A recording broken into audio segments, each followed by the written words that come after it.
Story RH, le podcast RH qui ne vous raconte pas d'histoire. Bienvenue à toutes, bienvenue à tous. History is made of stories. Dans cet épisode, nous allons parler du pouvoir d'achat. C'est simple, non? Si tous les prix augmentent, le pouvoir d'achat baisse. C'est évident, non? Tiens, tu prends le prix du pain. 37% d'augmentation du prix entre janvier 2001 et janvier 2021, d'après l'INSEE.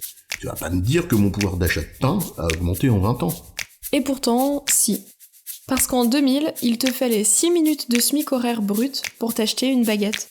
Et seulement 5,2 minutes en 2021. Donc ton pouvoir d'achat de pain, eh bien, il a augmenté. Les prix augmentent et mon pouvoir d'achat aussi? Bah, c'est pas si simple alors. Alors le pouvoir d'achat, c'est quoi l'histoire? Le pouvoir d'achat, c'est ce que je peux m'acheter avec mon revenu. L'INSEE le définit ainsi. Le pouvoir d'achat du salaire est la quantité de biens et de services que l'on peut acheter avec une unité de salaire. Son évolution est liée à celle des prix et des salaires. Donc si tes revenus augmentent plus vite que le prix de ce que tu achètes, ton pouvoir d'achat augmente, même si les prix montent.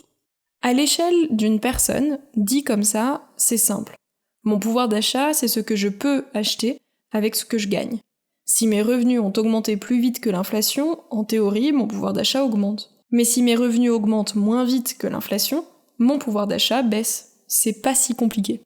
Eh bien non, c'est pas aussi simple que ça. Si tes revenus n'augmentent pas, que l'inflation est élevée, mais que le prix des produits ou des services que tu consommes toi, personnellement, n'a pas augmenté, est-ce que ton pouvoir d'achat réel, il a baissé? Bah c'est pas si sûr.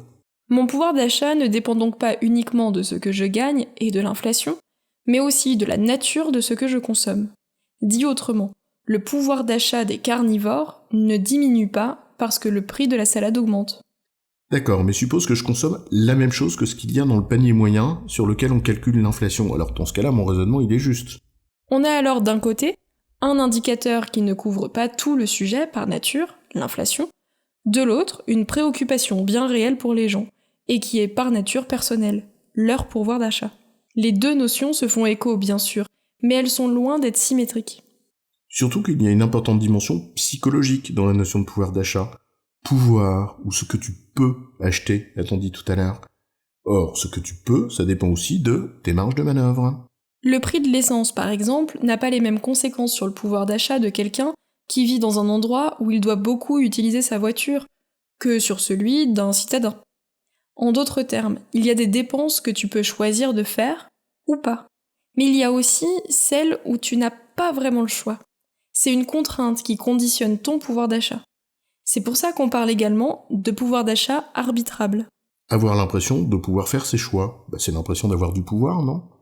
Et puis, il peut y avoir un décalage important entre le sentiment que tu as sur ton pouvoir d'achat et la réalité des chiffres bruts.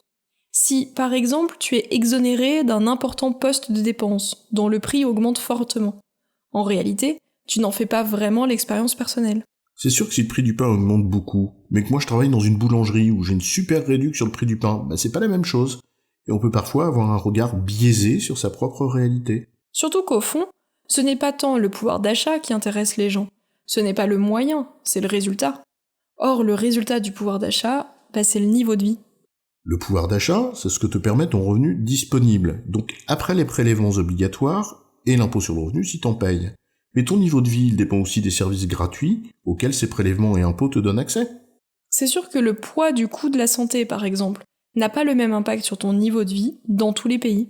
Et donc, il faut bien se garder de faire des raccourcis. Inflation et pouvoir d'achat, ce sont des notions complexes. Elles sont reliées, bien sûr. Mais il faut éviter d'aller trop vite en besogne, en comparant des choux et des carottes, ou en ne creusant pas la situation. Surtout que de se préoccuper de son niveau de vie et de son pouvoir d'achat, c'est légitime. Donc les questions le sont aussi. Cela suppose d'analyser la situation dans son ensemble, avec tous les paramètres, pour la comprendre et apporter les réponses appropriées aux situations individuelles. En résumé, le pouvoir d'achat, c'est ce qu'on peut acheter avec ses revenus. Cela dépend donc du prix de ce qu'on achète, et l'inflation en est un indicateur général, mais également de ce que l'on achète. La perception qu'on a de ce pouvoir d'achat est par nature subjective, pour de multiples raisons, et donc se questionner, c'est légitime. Une analyse complète des situations personnelles est donc par conséquent nécessaire pour apporter des réponses appropriées. J'ai bon, chef? Oui, tu as bon, mais on va pas en faire toute une histoire.